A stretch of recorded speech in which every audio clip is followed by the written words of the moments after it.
And that was like Braveheart shit right there, right? That was like, yeah, we're going to die on this hill kind of thing, right? Welcome, high-performing entrepreneurs and business owners. Do you suffer from shiny object syndrome? Do you often feel scattered and distracted, making it hard to implement your plan with all the ideas and strategies coming at you? Do you often wonder if you have the right goals and plan? Welcome to Extraordinary Focus with David Wood, where we help you achieve way more in less time. Get the laser focus you need so you can double your business, double your impact in the world, and be an even more extraordinary entrepreneur and human. Let's dive in and stay tuned at the end for your gift. Welcome everybody to another episode of Extraordinary Focus. I am joined by Bill Gallagher in this interview, and I'm excited. I'll tell you why. I'm going to read his bio and then I'm going to add some personal things and then we'll get him out here. Bill Gallagher is a business coach and master facilitator with over 30 years of experience, entrepreneurial and executive. He spent the last 15 years coaching and training others in leadership and performance, and previously led 4 companies of his own and has been a partner or executive in 2 others. Bill discovered the Rockefeller habits and scaling up 20 years ago and has used them in his own companies. Let's get him out here. Welcome to the show, Bill Gallagher. Thanks for having me on. It's nice to talk to you. Yeah, for sure. And I want to add some personal notes. I have a feeling that you and I have been connected vaguely going back 25 years when I was first getting into coaching back in 1998. I have this story that you've been around the ICF and I've just seen the name. And then more recently we spoke, we got on a call, and I could hear in your speaking, I could hear power. And I was like, wait, have you done the landmark? Were you a landmark leader of some sort? And I don't know if I knew that from the past or it was just how you were showing up. So ladies and gentlemen, this guy is someone that you want to listen to. And I got a feeling we could talk about any topic under the sun and we'd still get value because it's how you show up in the world, Bill. That's really, really flattering. And even if that wasn't true, we're just going to act as if it was. Yes. Yes. Why not? Really, really flattering. Thank you very much. And I think that's largely accurate. So I'm always happy to talk to you. You have a playful, but thoughtful, intelligent style, and it's always a pleasure to talk to you. Thank you. And I did write down the word play as I was looking you up and doing a little research. You had playful on your page about you. So maybe we'll get to geek out on play a little bit. I know you've got something called the Leadership Flywheel. I'm very interested in leadership since I realized that we all need to lead ourselves to begin with. And then how do you get other people to do stuff that you think is going to be cool? So I love that topic. And you mentioned to me on a call we had a while back about playing small. You said that's just going to keep you small. And that's been niggling at me. And I want to ask you, and bring in the Leadership Flywheel anytime you want, what are some ways that we do play small and keep ourselves small in the world? And then how do we overcome that? Well, a lot of things like this are fear-based, and that shows up in the second piece, the second discipline of our Leadership Flywheel, that we call engaging. And in engaging, we're really looking at getting people to say yes to something and begin acting on it, right? So if we're in a conversation, there's something there that we're excited about. Now I want you to actually commit and act against something in that interaction. So whether it's selling, hiring, partnering, purchasing, like any number of things where we want commitment and action, there is playing small, playing safe, right? Why would we do that? We do that because we're afraid of getting rejection. We're afraid of being overwhelmed. We're afraid of any number of things. It's a fear-based way to play it safe. So we play small. We don't go for what we really want. We don't even speak what we really want because we don't want to look foolish. We don't want to, right? Fear of looking bad. there are all kinds of things like that we do. And that's one of the things that when we're working with leaders, we want them to overcome that, to stretch, to get a little uncomfortable, to see the area of discomfort as opportunity for themselves, as a great place to like lean into, a place of power. I really like that. I hadn't made the connection between playing small and keeping myself small and not speaking up. I was thinking, oh, well, maybe I'm not, growing the business at the rate I want to, or maybe I'm not going for this or going for that, but just not speaking up and saying, hey, this is what I want, or speaking up and saying, this is what I don't want. Yeah, let me share a little story with you. This is very real, very personal, but I spent a lot of time in Hawaii as a kid growing up. And I was a surfer, and we lived on the North Shore for part of that time. And we had a student living with us in the house at different points. And at one point, we had this young Australian guy living with us. And he was also a surfer, but he was like 5 years older than me. And I was probably 11 years old, 10 or 11 years old at the time. A little unclear on the exact year and age, but right in there. And John comes and he's like, hey, Kalani. My family called me Kalani. I was known as Kalani as a boy. Do you want to go out and surf Waimea? Now, Waimea at the time, like today we have Jaws, and we have places in Portugal and things like that are even bigger. But at the time, Waimea was about the biggest place that you thought of. And it was very close to my house for like huge surf. And it doesn't really start breaking until it's really, really big. And it's a very kind of an ominous place. So I was terrified, but also really excited. And I'm like, oh my God, no, I can't do that. And he's like, come on, it's going to be all right. It's not that big today. It's just like the beginning of where Waimea breaks in the winter, and you could do this. And so this guy that I look up to, an adult, right? A young adult. But in my world, it's like, come on, you're going to do it. I'm there with you. We're going to be together. It's going to be okay. So I get my board, and he gets his board, and we get in his car, and we drive out to Waimea, and I paddle out with him. And I would see a big wave, and the waves there are they big, and they're and they have kind of a different shape than like a little reef break that you might see in a place where it like pops up and breaks all of a sudden. Anyway, I'd see these waves, and I'd get so scared I'd paddle way outside, and then I couldn't catch them. And then I'd be like, oh, damn it, I missed it. I wasn't at the right spot. So then I'd paddle back in to get the next one. But then I'd see another one. Anyway, I paddled back and forth for 2 hours, scared the whole time. And I didn't catch a single wave that day. But I learned something about like going for things that are big and terrifying, and that leaving you feeling alive. And feeling like you grew and stretched something, right? And I think it's really powerful. Like, it'd probably be a better story if I'd actually caught an amazing wave and it was epic and all that. But the fact that I didn't maybe is really great. Like, you're going to go and play at things that are big and intimidating, and it may not actually work out. But who you know yourself to be as a result of playing a bigger game and going for what you really want is awesome. And when John invited me that day, and he said, come on, you could do this, right? He was speaking to a bigger future version of myself than the way I presented myself, the way that I actually was for myself in the moment. And that's pretty cool too, right? Like, he was like, come on, man, you're going to do, it's your time. Wow. There's so much I want to unpack from that. It does seem a powerful story. Not catching a wave, firstly, you were out there. You got yourself out there and you paddled around, right? That was the beginning. And then, maybe there's a lesson in, hey, if I'd really gone for it, I could have caught a really great wave, and I didn't. I just kept going backwards and forwards and whatever. So I could draw a lesson from that. But you said something very powerful in there. And I want to write it down. Who you know yourself to be as a result of X. What can you complete that?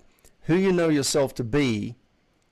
Yeah. So there's a way that we think of ourselves, and moment by moment, for most of us, most of the time, it's a pretty fixed thing. I am a certain way. And even if we haven't put words to it, if I say, like, who are you? What sort of person are you? You have a whole bunch of thoughts. I'm like this, I'm not like that. Right. But when you do something new and different, something challenging, who you know yourself to be changes.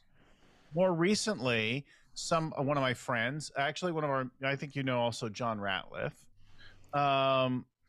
Do you know John? No, I don't think so.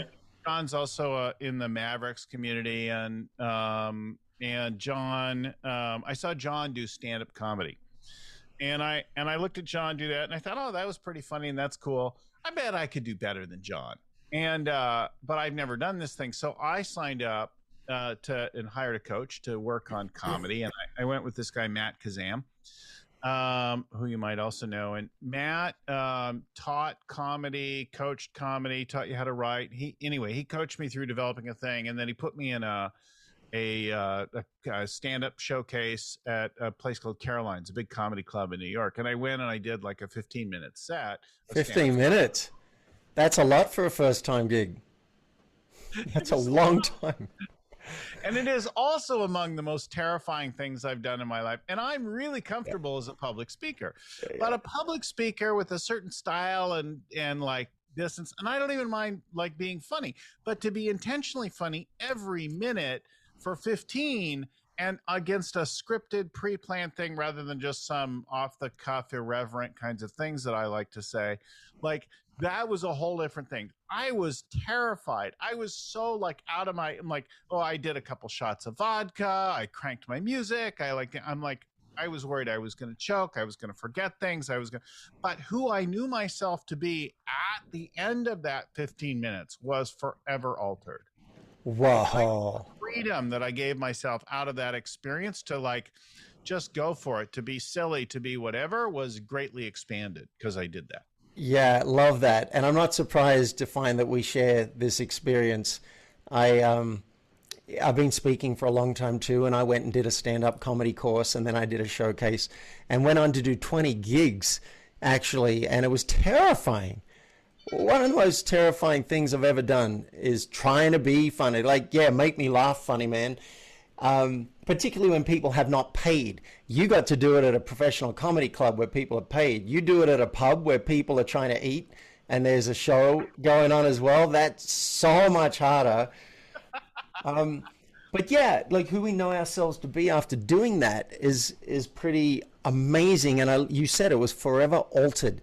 So what's an example in the workplace? What's an example of something where I might be nervous to speak up and be real with my team that either I'm leading or I'm part of, and yet if I were to go for it, who I know myself to be could be altered?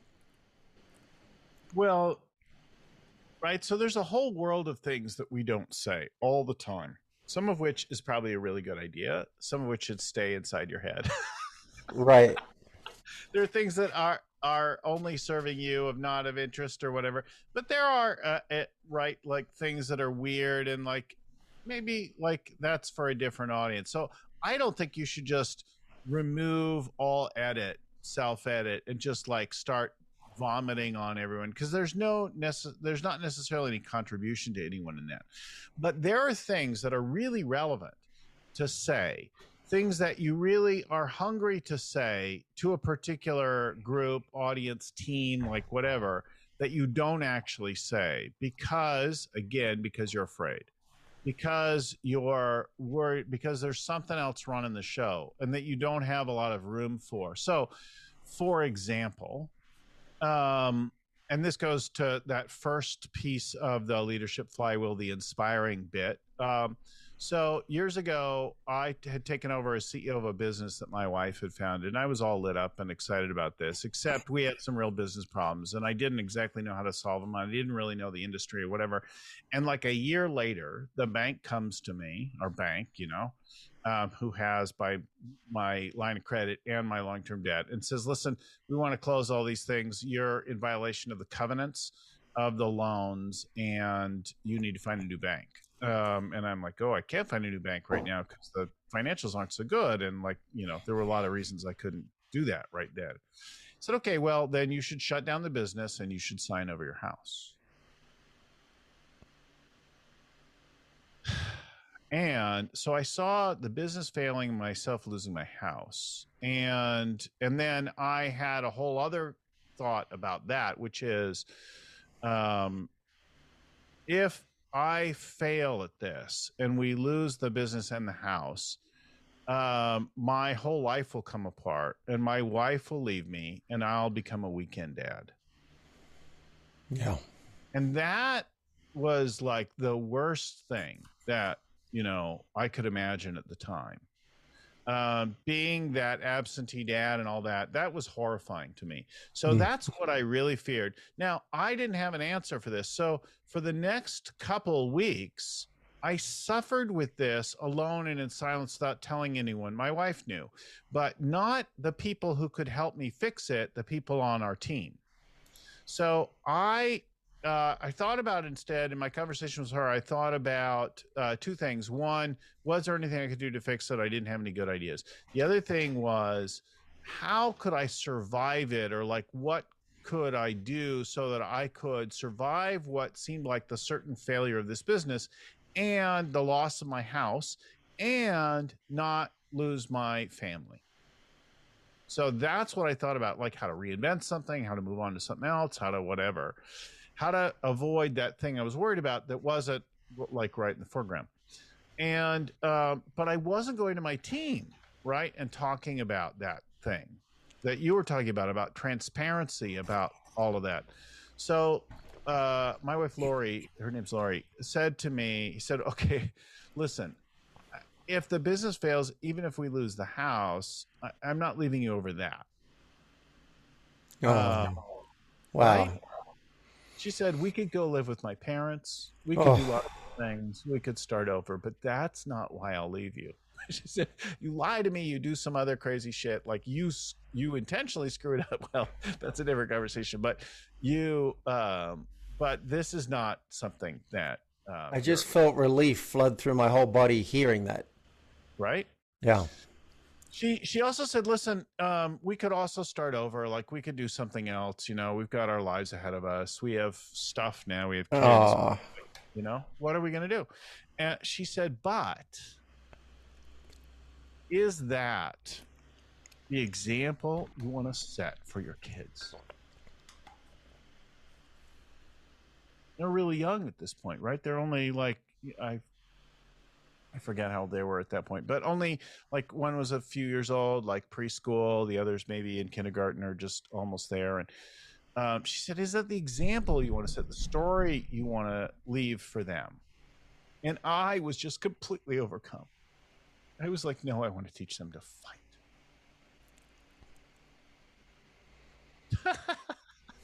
So now I had an interesting thing. So now I've decided in that moment that what there is for me to do is fight, but I still don't know what to do. I still don't have a plan.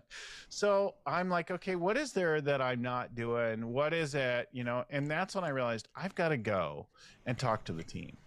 So I went to our team and I said, hey guys, there's a problem.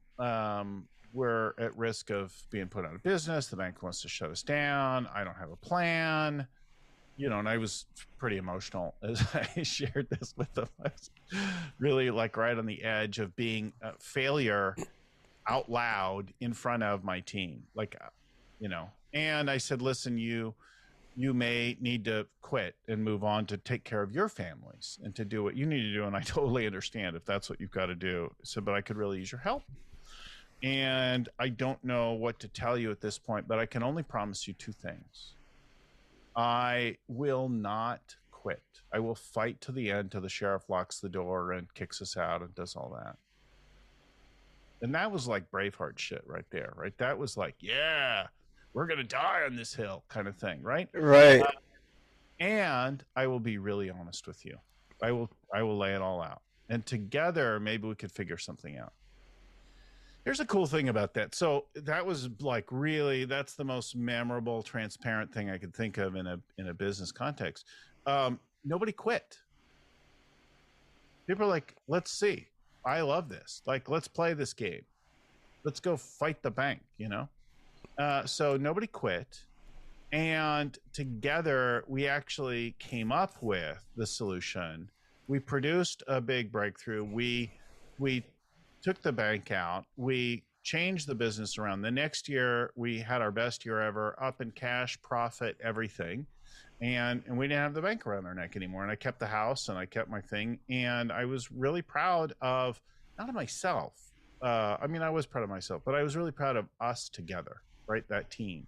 But it started with that, like, deep vulnerability, transparency. People are like, oh, I'm afraid to cry in front of my team. I'm afraid to say that I don't have a plan. That's not good leadership. Bullshit. That's great leadership. That's bold and courageous. That takes an extraordinary amount of strength. That's one of the strongest moments of my professional life, to stand in front of the team and say, I don't have all the answers, but I think we could, tackle this. Yeah. Can we include that story in the book? Sure. That I love this story, and what's that? I've told it many times. I'm happy to talk about it again. It's really useful, powerful, right? I love it, and I want to double click on some of the elements here that I got. So firstly, you had a fear about your wife leaving you, and you shared that. In my language, you named that mouse. And I figure worst case, you get reality on something you were already worried about. And you find out, oh, it's true. She will, that's worst case. Best case, what you got, what I heard was partnership. You got partnership out of that. She's with me. We're doing this together. Yeah. Bold. Even if it stops right there. Then she helped you create the possibility of you being a model for your kids. That came out of you being transparent. And you decided, I want to fight. That's what I want to show my kids. So I'm inspired by that. I got goosebumps on my legs. Then you brought your team into it. And it seems to me like you created the possibility of collaboration. Like, we're going to do this together if you want. I invite you. And they decided they were in on it. So it seems like you inspired them because they wanted to be on that hill with you. And then as a pure bonus, that's the way I see it. At the end of all this, as a pure bonus, you turn the business around and the business was successful. But you already had all that other stuff. Even if you went down in flames, who you were was a success story, right? And the bonus was, hey, in time and space, we made the business rock as well. Yeah. Wow. I love that story. What's an example of where you think it would not be appropriate to be transparent and you're just going to decide to keep it to yourself in a work context? Or more than one example? Well, so something that's intensely personal that they don't need to know about. So I don't want to know too much about your politics, your religion. I don't want to know about your sexual preferences in detail, right? If it's about your identity, if you're gay or straight or trans or something like that, and then it might be useful. But the specific taste that you have within those worlds, we don't want to know about that in a business context, right? So right. What's appropriate in that kind of thing it has to do with what's there. Without suppressing yourself, it's knowing when is the communication for you in your head part of some self-absorbed nonsense, or when is it actually really relevant to this community, this team, whatever it is. Yeah, that's good. I just went to my life and I thought, what's an example of something that might be too personal and inappropriate in many relationships? And I'll say it right here on a public forum. I've done a lot of exploration into BDSM. I've been fascinated by power dynamics and the fun two consenting people can have, or more than two people. And that's the kind of thing in a work setting, particularly where I had a power dynamic. Let's suppose I'm the boss, and, I don't want the person feeling uncomfortable with me sharing, with stuff like that. It's not needed. But I could see if it's a peer, and we're out having drinks and maybe they've shared something a little personal and I want to have a deeper connection. Yeah, maybe. See, I might even say, look, I could share about this, but if that's too weird, we'll just skip it. I had one person working for me who was very open in so many ways. None of that fazed her. She loved knowing about everything. So yeah, I guess it's where appropriate. Hide nothing does not mean share everything. Yes. You also make the other person responsible for certain things. So if I share something with you, I'm open about something that's not generally like open and all part of the full public record. Now you're responsible for knowing what to do with that, for carrying that information. And I've asked you, I've put you in that position without necessarily saying, hey, so you committed a great crime. You might want to talk to an attorney about that and not have that be something that you're going to confess to the team as part of your like cleansing action, right? Because I don't want to be responsible for whatever the hell you've done. And I'm very often moderating, facilitating different business groups, and that kind of thing. And we talk about confidentiality and that kind of thing. But look, if you committed a massive tax fraud, I don't want to know about that. Don't tell me that. Or some bank or some other kind of thing like that. Please don't give me that, because then that puts me in a position. If you want to talk to me about the failure of your leadership, about things that are really relevant in that place, by the same token, like the thing that we're hearing about right now, look, I don't care your thoughts and feelings about vaccinations, right? I have strong thoughts and feelings about vaccinations. It's very topical today. You and I, neither of us are epidemiologists, so I don't really want to hear it. And it's not going to be a productive conversation right now for us to have that. The same is true of our politics. Now, we could go have a beer and talk about that just as a general, like, human shooting the shit kind of thing. But it's not helpful in many cases to talk about, certain things like that, religion, politics, etc. I love this. I've been dealing with, like, how transparent do I be my whole life? I'm a fairly public figure, and I teach transparency. And I used to think I can't get up on stage and teach about transparency if I'm not sharing everything. And I've come to my own reasons for not sharing, but you just gave me a new one.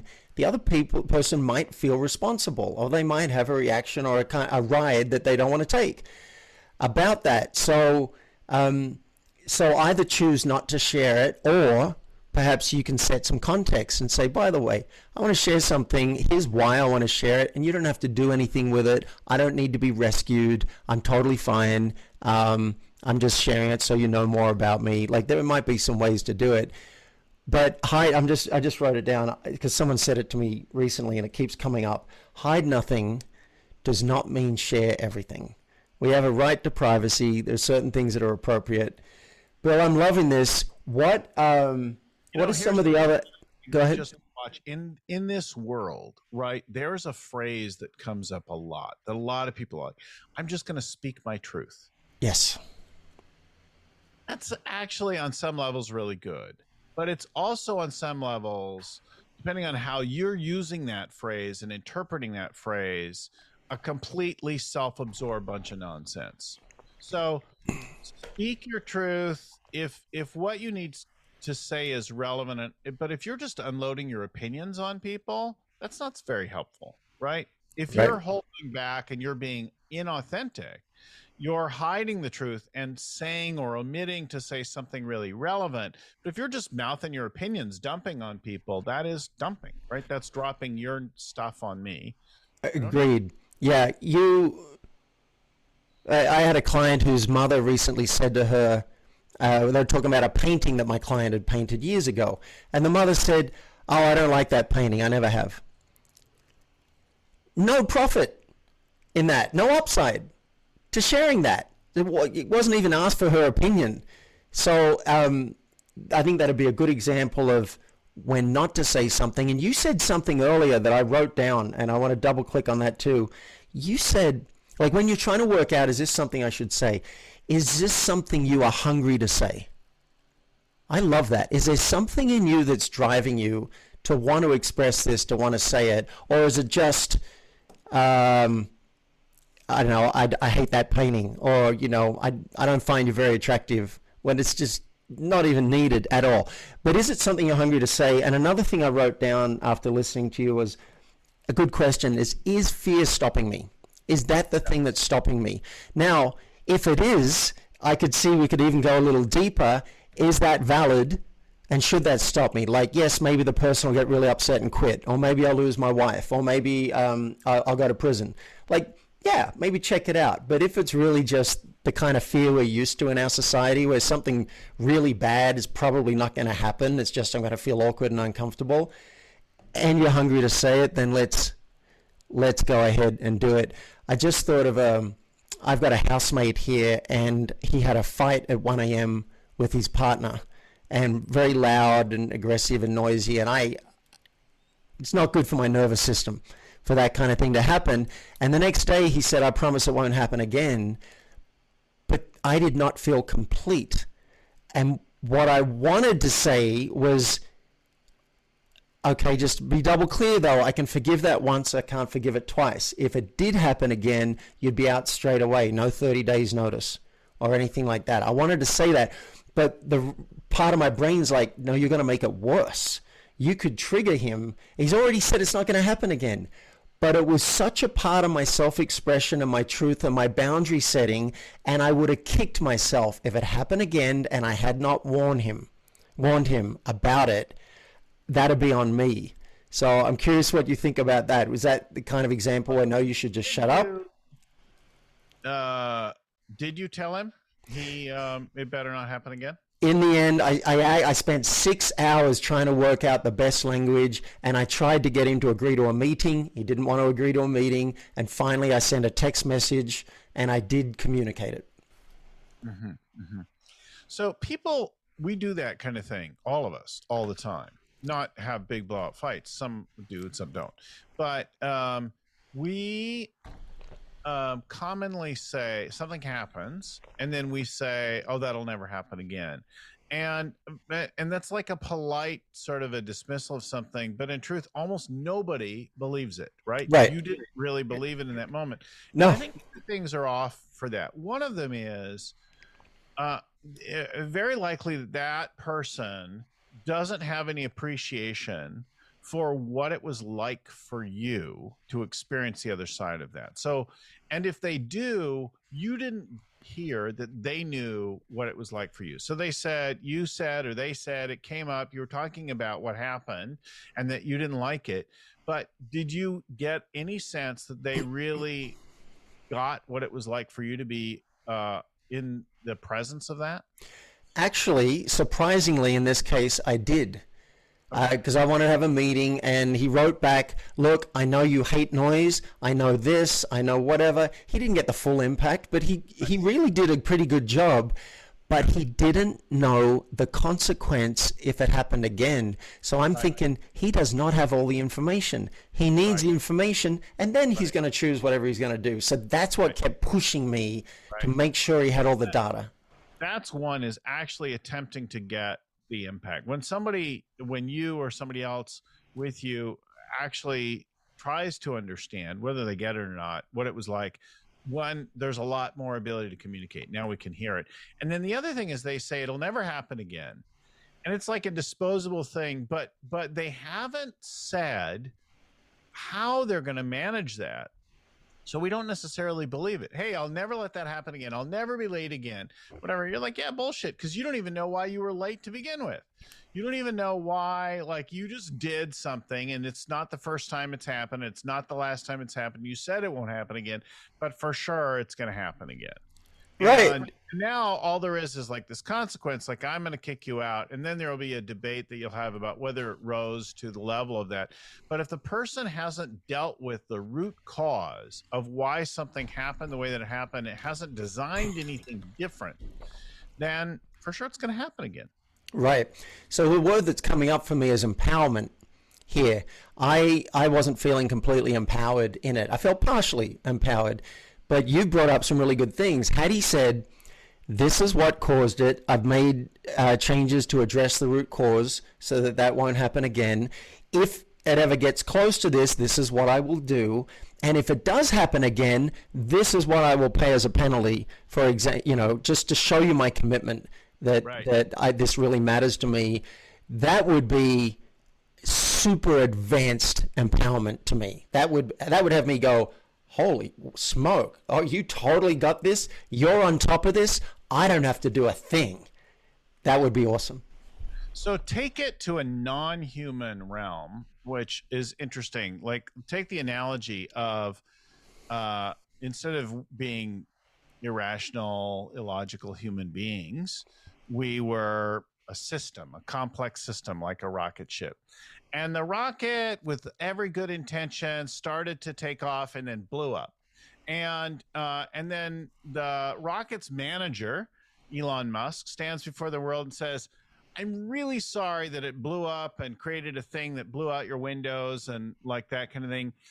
And for the loss of investor money or whatever else, and just trust me, it'll never happen again. And then they really worked with intention on doing the next rocket the same way, but being really careful to try to not have it blow up. But it blew up again because they didn't stop and go, wait, why did it blow up? Why did the first one blow up? And that's what we do as a lot as human beings that we don't tend to do, like on the rocket side of things. The system blows up more often. We stop and we look at, okay, wait, what valves failed or leaked, or where did this thing, let's figure out and design out this. But with ourselves in our lives, we don't tend to stop and do any forensic analysis, figure it out and design it out and then practice it out and build it out so that it doesn't happen again. Yeah, that's great. This is reminding me of, I was about to do an interview and I reached out to my co-author and I said, do you have any last minute questions you can send me? And then I got lost in prep for the interview and I started the interview. And then later on I got a message from her and said, did you use my questions? I said, oh no, I didn't see them in time. And she said, well, did you check? You said this was time sensitive. So I dropped everything I was doing. I sent you the stuff within like 60 seconds. And she felt disempowered. Clear, of course she should. And I was like, wow. And I went backwards and I'm like, where did that break down? And I realized if I'm going to send something and I need a time sensitive answer, I have to set my alarm for 2 minutes to check. Yeah. So 2 minutes check. Did she respond? No. Okay, now I'm in the interview. That's a system. And so I think I shared that with her. And if I didn't, that's something I could do now so that because I realized I did drop a ball and I wanted to work out how so it didn't happen again. So this, by the way, is in the third of the 4 areas. Oh, good. The Leadership Flywheel. This is the world of planning, but planning for people and teams where we want to think about the interdependencies and how we affect each other and how we revise things in the face of breakdowns. Oh, yeah, this is good. I got this big time from Landmark. How do you empower people? And so how do you track down a breakdown, acknowledge it? I imagine that's one of the big steps. Okay, this was a breakdown. Here's how it happened. Here's my commitment, and here's how I'm going to demonstrate it. Powerful. I love the second area, which is engagement. You talked about getting people to yes, and you said that they say yes and that they take action, which reminds me of the Landmark distinction enrollment. Love that. What are the other 2 areas before I let you go? So there's inspiring, the first one, which is leaving people in a positive emotional state. We do this by sharing a vision for the company, for the project or whatever it is. The second one is engagement. We're getting people to say yes and take action.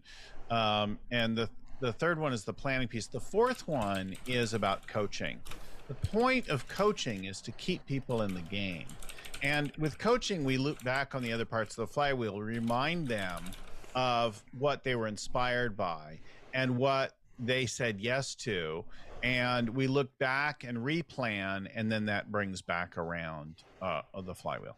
And this fourth one is called coaching? Coaching, yeah. So inspiring, engaging, planning, and coaching. Great. So the coaching sounds like that's where it becomes iterative. It's an iterative step. We already inspired them. We already engaged the person. We already planned, and then maybe things slipped a little bit, and we want to go back and re-presence. None of those things is one and done. None of those things is forever. All of them need attending to over time, and none of them goes as planned. Right. I'm going to forget what inspired me. At times I might forget what I committed to and need a little reminder since I'm not Bill Gallagher. So yeah, I could see how you're Bill Gallagher. Right. Bill, this is amazing stuff. I got a feeling if we went for 6 hours, we'd keep on coming up with just really powerful, you'd keep on coming up with really powerful stuff for our audience. Is there anything else you want to say before I ask where people can find out more about you? I know we've talked about a lot of stuff that we've touched on before. I work with people on growing their businesses, and we use the tool set from the Scaling Up framework that's built around growing companies. So it's a best of framework for growing companies. But the piece that I put particular focus on is the leadership aspect, the person leading a team or the overall company. How do they need to evolve their leadership? What are the essential disciplines that they've got to get good at? And how do those work together so that they keep getting the people, strategy, execution, and cash right? So listeners, if you are a leader of a team or a company and you want to scale, you want to do better, and you also have a vested interest in who you know yourself to be, if you want that to be greater than it is now, then go and work with Bill Gallagher. Where can people find you, Bill? So I'm at scalingcoach.com. That's my website, my brand, like that, scalingcoach.com. Great. And what's the call to action at that site? What's the best way for them to? Well, they can start off like listening to our podcast. They can read the book. They can do a workshop with me. There's a lot of kinds of things that they can do. I don't actually work with that many companies that I actually coach. Is usually only about 10 or 11 at a time. So it's a fairly small number, but they can start to use some of the tools. In total, I touch thousands of companies a year through all of the different things that we do, but that website's a great place to start. All right, you heard it here, listeners. Scalingcoach.com. Go and get some of the tools of the great Bill Gallagher. Bill, thanks for being on the show. You've been listening to Extraordinary Focus with David Wood. Now, to achieve way more in less time, to double your business and your impact in the world, and to be an even more extraordinary entrepreneur and human, make sure you get your gift basket. It includes a cheat sheet to double your focus, a short video to implement the steps, and a free focus audit to identify the #1 focus leak in your business and how to plug it. To get all 3 of these goodies, just go to myfocusgift.com. If you've gotten value out of this episode, tell your friends. And nothing says keep up the good work, David, like a review, which helps us climb in the rankings and reach more listeners. Now, let's be extraordinary.